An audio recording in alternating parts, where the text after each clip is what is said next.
दोस्तों कैसे हो आप। आशा करता हूँ आप सभी स्वस्थ और तंदुरुस्त होंगे। तो मैं आपका सूरज सर लेके आया हूँ सेंट्रल वेयर हाउसिंग कॉरपोरेशन। ये आज के हमारा रिक्रूटमेंट नोटिफिकेशन का वीडियो है। तो CWC में टोटल 153 वैकेंसीज इन्होंने डिक्लेयर की है। तो चलो देखते हैं कि इसमें टोटल क्या क्या होगा।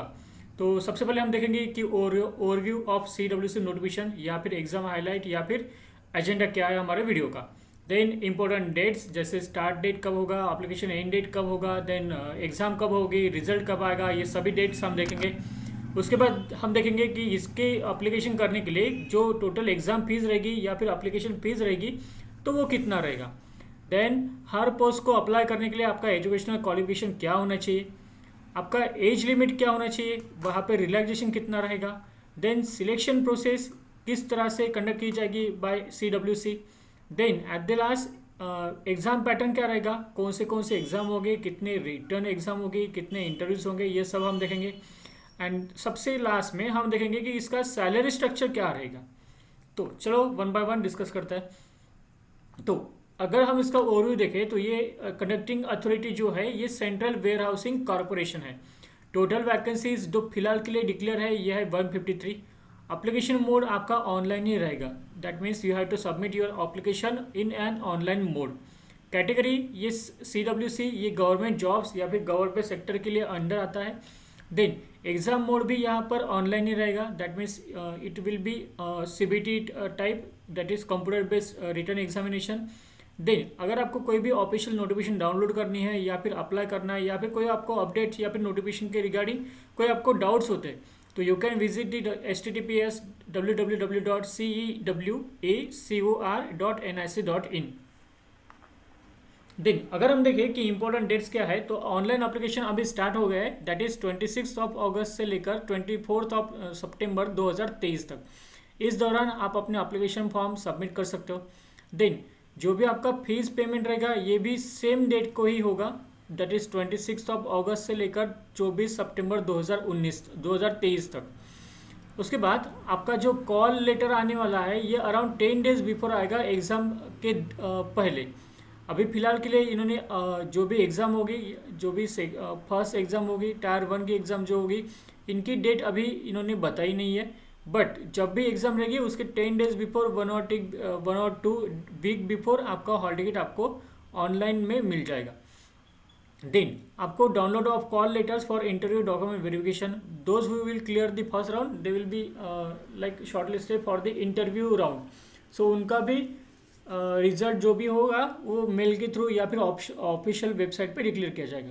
Eight the last date of interview and document verification ये भी आफ्टर एग्जाम के बाद ही आपको इन्फॉर्म किया जाएगा। देन अगर हम देखें कि इसकी एप्लीकेशन फीस क्या होगी तो आप जैसे देख सकते हो कि male candidate belonging to unreserved EWS या फिर OBC कैटेगरी तो एप्लीकेशन फी रहेगी 850 rupees and intimation charges 400 rupees. तो ऐसे टोटल 1250 रुपये आपके लिए एप्लीकेशन फीस रहेगा for male candidate from EWS OBC and unreserved category.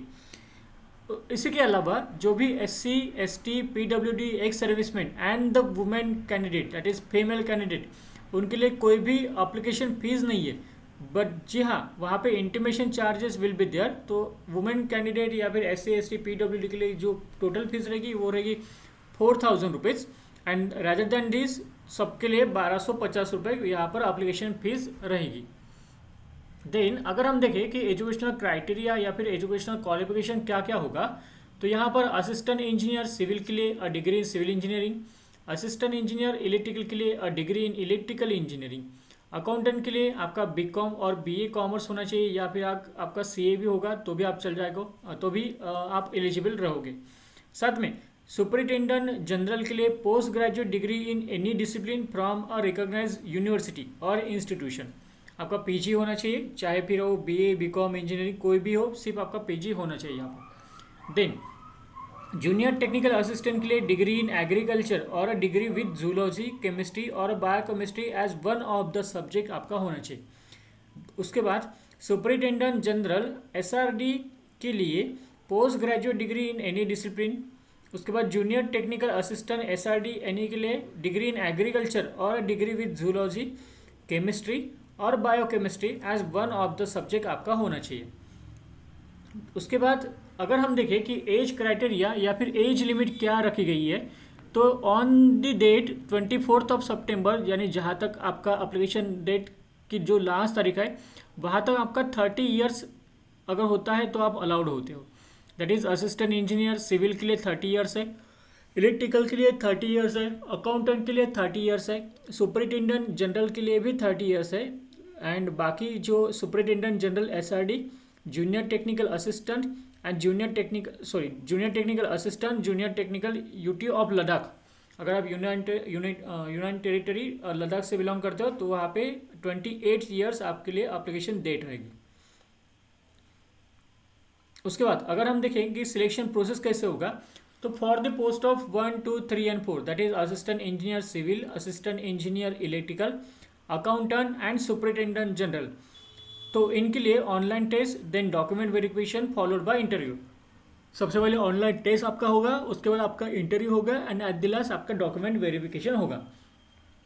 For the 5th post junior technical assistant, तो उनके लिए online test and then document verification. There will be no interview for junior technical assistant. Other than this, जो superintendent की post है, junior technical assistant की post है and junior technical assistant SRD, that is Ladakh के लिए जो post है, इनके लिए भी अलग अलग प्रोसेस रखी गई है, जैसे online test plus document verification followed by interview, online test document verification, online test and document verification for junior technical assistant also. अभी यहाँ पर इन्होंने ये भी मेंशन किया कि जो भी टेस्ट होगी वहाँ पर 1/4 आपका मार्किंग रहेगा, दैट इज करेक्ट आंसर के लिए आपको 1 मार्क्स दिया जाएगा, and if you fail to answer the question, अगर आपका गलत होता है तो वहाँ पर 1/4 ये नेगेटिव मार्किंग भी रहेगी। अगर हम सिलेबस की बात करें तो यहाँ पर रिटन टेस्ट के लिए इन्होंने बोला है कि रीजनिंग एंड कंप्यूटर एप्टीट्यूड के लिए 20 क्वेश्चन रहेंगे फॉर 20 मार्क्स, इंग्लिश लैंग्वेज के लिए 25 question for 25 marks, data analysis and interpretation जो क्वांटिटेटिव एप्टीट्यूड के अंदर आता है इसके लिए भी 25 question for 25 marks, general awareness 20 question 20 marks, and professional knowledge, for example if you are belonging from the engineering background of civil, if you are belonging from the electrical, if you are applying for the professional post, then आपका जो भी relevant education होता है उस हिसाब से आपको आपका प्रोफेशनल नॉलेज का क्वेश्चंस वहाँ पे आपको दिए जाएंगे।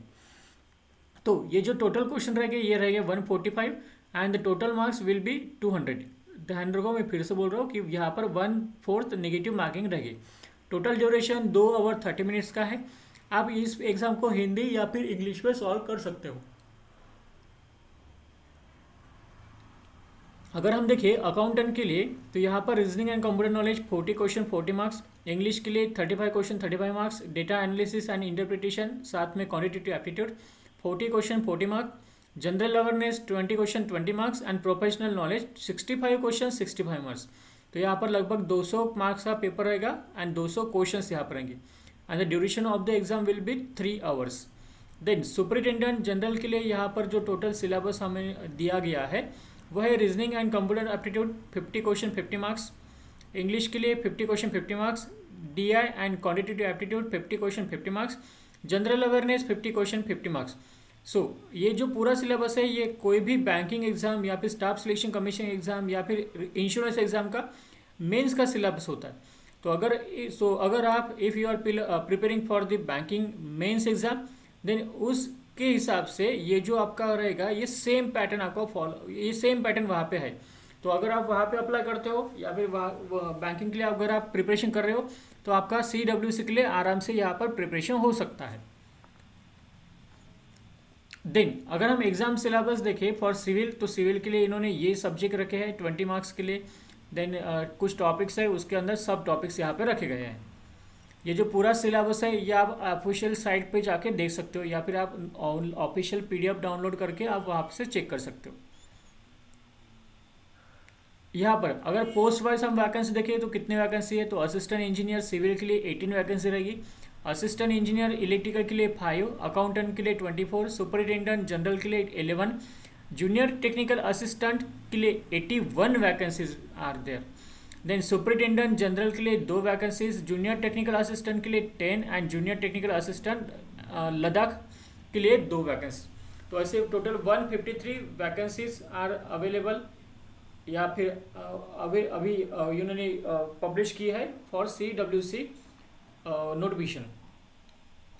अगर हम देखें एट द लास्ट कि सैलरी स्ट्रक्चर क्या रहेगा, तो असिस्टेंट इंजीनियर के लिए तो यहाँ पे आप देख सकते हो कि सैलरी स्ट्रक्चर तो बहुत अच्छा रहेगा। If you get selected in the CWC then you will get very handsome salary rights. तो this is the very big opportunity and very good opportunity if you are seriously preparing. तो assistant engineer civil के लिए 40,000 से लेकर 1,40,000, electrical के लिए भी same 40,000 से लेकर 1,40,000, अकाउंटेंट के लिए 40,000 से लेकर 1,40,000, सुपरिटेंडेंट के लिए भी सेम ही है। देन जूनियर टेक्निकल असिस्टेंट के लिए 29,000 से लेकर 93,000, सुपरिटेंडेंट जनरल SRD के लिए 40,000 से लेकर 140, जूनियर टेक्निकल असिस्टेंट से लेकर के लिए 29 से लेकर 93, and junior technical assistant Ladakh के लिए 29,000 से लेकर 93।